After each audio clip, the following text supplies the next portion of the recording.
Bom dia, alunos do nono ano da Escola Profissional. Aqui é o professor Acílio. Espero que todo mundo esteja bem. Chegamos ao PET volume 5 e, como anteriormente eu gravei vídeos sobre orientação, não vai ser diferente agora, né? Até o final eu vou gravar vídeos orientando sobre o trabalho. Esse PET, esse vídeo é referente à semana 1 a 4. Quero lembrar também que eu vou deixar material complementar lá no Google Classroom para poder ajudar a responder as questões e complementar a atividade, e que vocês não deixem de fazer atividades complementares que estão postadas lá. Também às sextas-feiras estou à disposição para tirar dúvidas a respeito da matéria, e vamos ver o que tem esse PET volume 5 de História, Ética e Cidadania. A temática aqui é Democracia, Ética e Constituição. Aí a gente tem um texto 1 sobre cidadania e racismo no Brasil do Império, né, a Primeira República, né, desde o Império até a Primeira República, falando sobre cidadania e racismo. Aí a gente tem um texto, e na semana 1, e o texto 2 é de um livro chamado Quarto de Despejo. A autora é Carolina Maria de Jesus, e ela fala a respeito do racismo na nossa sociedade. Texto 2. E tá lá. Número 1. Com base nos textos da manchete acima, analise os efeitos da escravização de africanos na sociedade brasileira.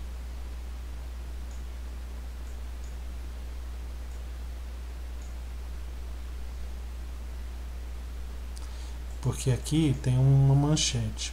A dona de uma loja me xingou só porque eu era negra e estava provando uma roupa. Da revista Marie Claire. Tá? Então, na realidade, são 3 textos. O texto 1 aqui, falando sobre o racismo e a cidadania no Brasil da época do Império até a Primeira República. A gente tem o segundo texto aqui, que é do livro que eu falei, Quarto de Despejo. E tem uma manchete aqui sobre racismo. Tá? Aí lá na número 1. Com base nos textos da manchete acima, analise os efeitos da escravização de africanos na sociedade brasileira de hoje. Você pode achar a resposta no texto literalmente, ou você pode falar com suas palavras. Qual que você acha que foi o efeito da escravização dos africanos na sociedade brasileira de hoje? Aí você falar sobre esse efeito, né? O que aconteceu no Brasil, na nossa sociedade hoje em dia. O que gerou, que é uma coisa que hoje em dia até é crime, e como que você entende isso na nossa sociedade, tá bom? 2. De acordo com os textos, como era o acesso à cidadania no decorrer do Império e da Primeira República no Brasil? Aqui, gente, esse acesso à cidadania era considerado cidadão aquele que tinha o direito de votar e ser votado. Então, lá no primeiro texto, porque aqui está falando do Império e da Primeira República, então você vai achar a resposta aqui. Você tem que achar aqui a respeito da questão da cidadania. Como que a cidadania, né, era adquirida aqui, ó, né, no Brasil. Então você vai ver aqui no Brasil, Império e na Primeira República, né? Como que era essa cidadania? Será que as classes menos favorecidas eram consideradas cidadão? Né? Aí, de acordo com o texto, você vai poder responder isso aqui. 3. A desigualdade e o preconceito racial afetam diretamente a quem? Né? Desigualdade e preconceito racial vai afetar que camadas da nossa sociedade?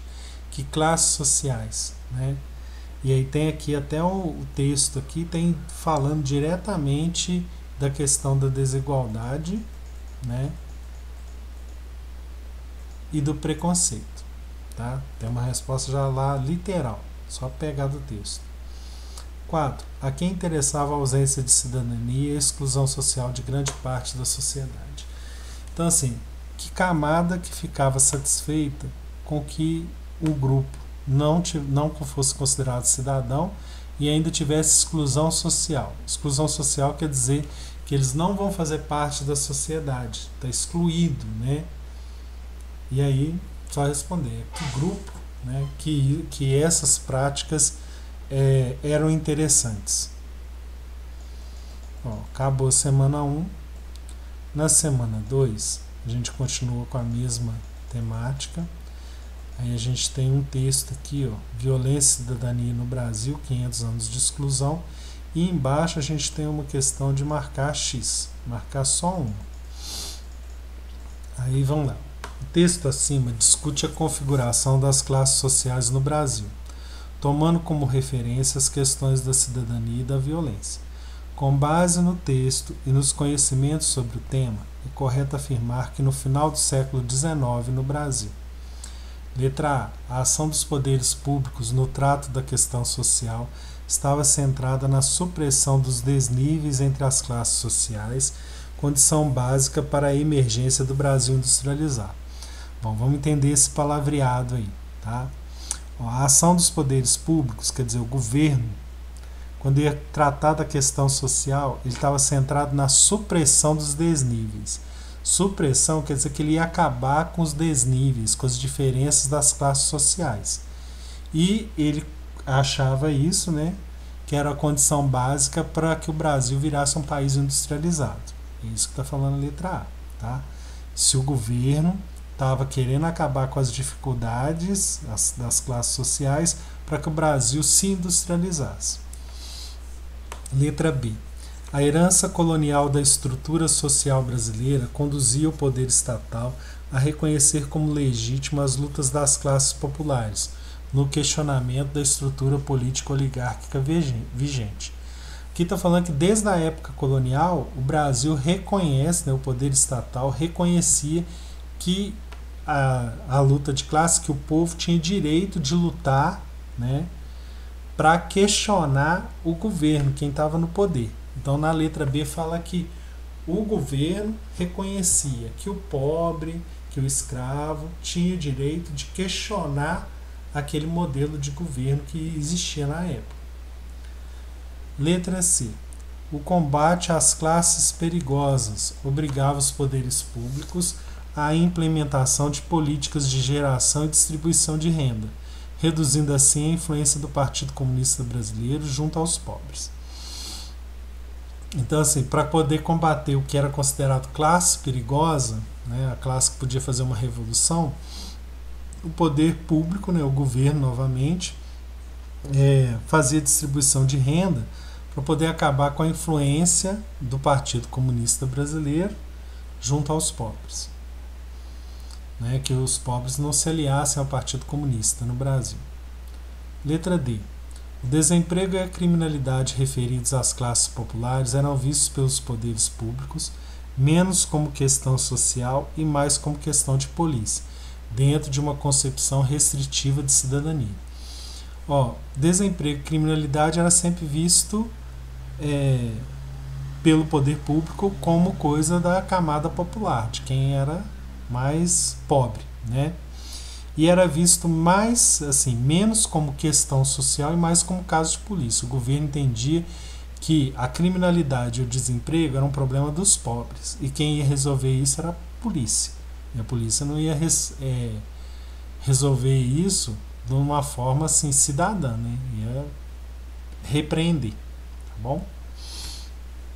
Letra E. A repressão policial restringia-se aos desempregados e subempregados, pois os trabalhadores assalariados eram protegidos por uma legislação trabalhista que garantia, por exemplo, aposentadoria e descanso remunerado.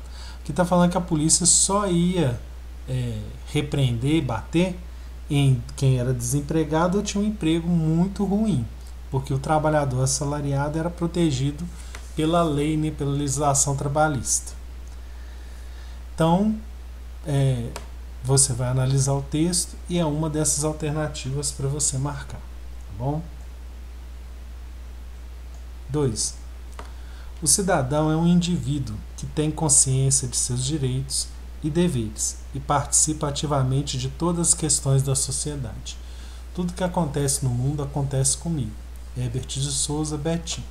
Segundo a definição acima, podemos afirmar que: letra A. O cidadão é um indivíduo que se omite frente ao debate político. B.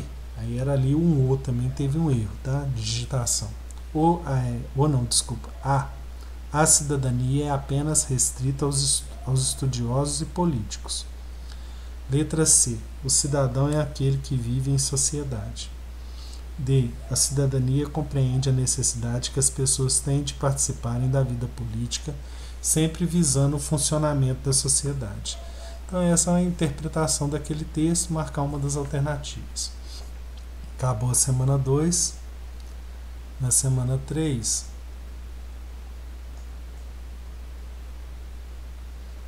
a gente tem uma questão de marcar X. Aí,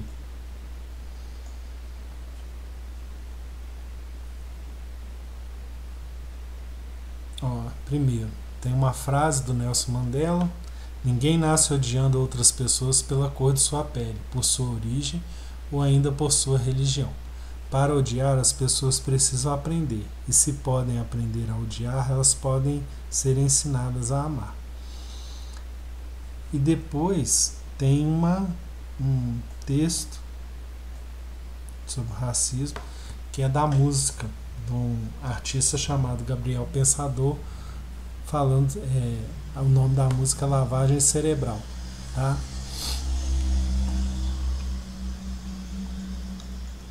Os dois trechos acima fazem menção à discriminação racial. Com base neles e nas condições históricas do racismo no Brasil, escolha a alternativa correta. Letra A. O primeiro trecho assinala que o racismo é uma característica irreversível, quer dizer, que não pode mudar, do ser humano, ao passo que o segundo afirma que o racismo é um legado que deve ser recusado. Letra B. Historicamente, no Brasil, não houve e não há diferenciação legal entre pessoas de cores diferentes, motivo pelo qual o racismo se consolidou por meio de piadas e brincadeiras, como sugere o segundo trecho. Letra C. O primeiro trecho indica que a tolerância racial pode ser ensinada, ao passo que o segundo trecho nega que o racismo tenha raízes históricas. D. O racismo contemporaneamente não tem vínculo direto com a escravidão no Brasil, uma vez que esta foi extinta em 1888, logo após a assinatura da Lei Áurea pela princesa Isabel, filha de Dom Pedro II. Letra E. Tanto o primeiro quanto o segundo trecho sugerem que o racismo é resultado de um processo histórico, que pode ser convertido em tolerância racial. Então, interpretar os dois textos e marcar um X só, tá bom? E na semana 4, a gente tem um outro texto e duas questões de marcar X. O texto é: exercício da cidadania requer aprendizagem e prática. Questão 1. A leitura do texto permite afirmar. Letra A. A cidadania torna-se um conceito abstrato à medida que os indivíduos não a praticam em seu cotidiano. Né? Quer dizer, a partir do momento que não tem a prática da cidadania, a cidadania é só um conceito, só uma definição.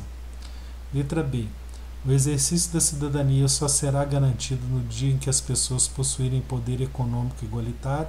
Quer dizer que a gente só vai ser cidadão quando todo mundo tiver a mesma renda, todo mundo ganhar igual. Letra C. Os interesses coletivos comprometem o conceito de cidadania e evidenciam o descompromisso dos órgãos responsáveis pelo bem-estar social. Aqui nessa alternativa fala que o interesse da maioria coletiva, que ele compromete o conceito de cidadania e evidencia que os órgãos responsáveis não estão nem aí para o bem-estar social da população.